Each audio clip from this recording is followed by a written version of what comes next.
All right, let's talk about one of the single greatest things humanity has ever created. And no, I'm not talking about the wheel, or fire, or the internet. We're talking about cheese. And hey, don't just take my word for it. The source for today's explainer kicks things off with this pretty bold claim. Because honestly, unless you're one of those poor souls with lactose intolerance, is there anything better than a really good piece of cheese? But before we get into its amazing history, we have to ask a very basic question. We all know we love it, but what is it? What are we actually eating? And, well, the answer is maybe a little less appetizing than you'd think. So look, let's just rip the Band-Aid off, shall we? I want you to forget about the fancy charcuterie boards for a second. Forget the wine pairings. At its most fundamental level, what is cheese? Yep, that's it. Cheese is just spoiled milk. The whole art of cheese making is basically a very controlled way of letting milk go bad. You take the solids, what our source so lovingly calls gross little floating pieces or curds, and you separate them from the liquid that's left over, aka milk sweat. Delicious. So, who on earth figured this out? How did we learn to turn this process into something so incredible?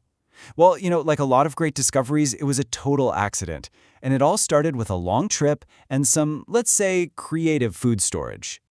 So, picture this. The legend goes that an ancient merchant is about to cross the desert. He needs something to carry his milk in. And what does he have handy? A pouch made from a sheep's stomach. Classic. As he's walking, the hot sun beats down, and an enzyme from the stomach lining called rennet starts to do its thing. Later, when the merchant gets thirsty, he finds that his milk has totally transformed. It's separated into a watery whey he can drink and solid, chewy curds he can eat. And just like that, the world's first cheese was born. And you better believe this chewy milk thing caught on fast. It was an overnight sensation. Word spread all over the ancient world, and pretty soon, cheese was a staple for everyone. I mean, it makes sense, right? It was full of nutrients, it lasted a long time, and, most importantly, it was really, really good. So, from that humble, accidental beginning, cheese went on this incredible journey. Over thousands of years, it evolved from a simple survival food into the absolute culinary art form that we know and love today.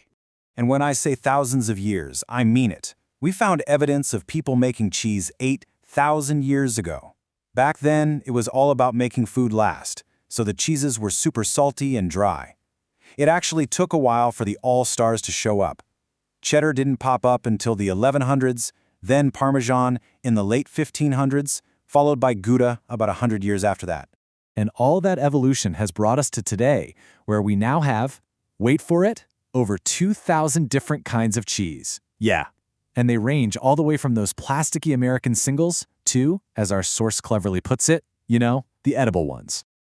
Cheese got so serious, it became a point of national pride. So much so that some countries set up official boards to protect their creations. It works kind of like a patent. Think about champagne, right? You can only call it champagne if it comes from that specific part of France. Well, the exact same thing is true for a lot of famous cheeses. Take Parmigiano Reggiano, for example. Real deal Parmesan can only come from a specific area in Italy, and yet, as our source points out, most of us can just walk into our local supermarket and buy it. So I guess, checkmate, Italy. Okay, so 2,000 varieties. That sounds completely overwhelming. How are you supposed to keep all of that straight? Well, believe it or not, there's a pretty simple system that helps classify almost any cheese you'll ever find. And right here, this is our mid-explainer hook. Have you ever just stood in front of the cheese counter at the store, completely lost and just grabbed whatever looked vaguely familiar? Do you ever wonder if you're pairing your cheese all wrong?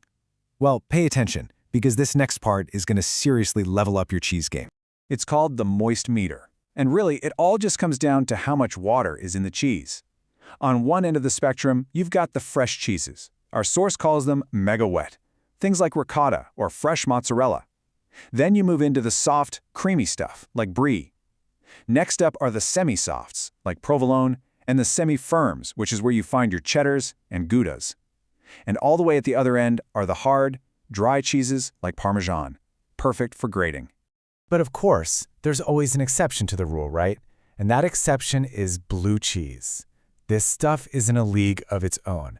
It's for the adventurous palate. That super bold, complex flavor, yeah, that comes from actual mold.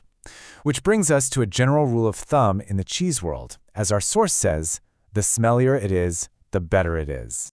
Now, with all these categories and rules, you inevitably get what our source calls culinary nerds who will tell you the right and wrong way to eat cheese. But our source has a message for those people, and it's something I think we can all agree on. Sometimes you just want to eat a handful of shredded cheese at 2 a.m., and that's okay. And that idea really brings us to our final section, this fascinating clash of cultures when it comes to cheese.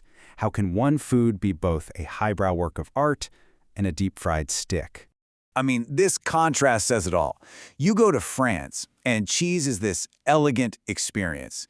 It's served after dinner, sliced perfectly, maybe with some fruit. Then you come to the United States, where one of our favorite ways to eat cheese is to cover it in breadcrumbs, deep fry it, and dip it in marinara sauce. It's just a tale of two very different cultures. But you know what? That's the real magic of cheese. At the end of the day, it doesn't matter if you're eating a perfectly aged Gruyere on a fancy cheese board or a basket of mozzarella sticks at a bowling alley. It's just universally, undeniably delicious. Which kind of leaves us with one last question to chew on. After this incredible 8,000-year journey from a sheep's stomach to a Michelin star restaurant, what is cheese to you? Is it a gourmet delight, the absolute peak of culinary perfection? Or is it just our all-time favorite way to eat spoiled milk? Honestly, I think the answer has to be, it's a little bit of both.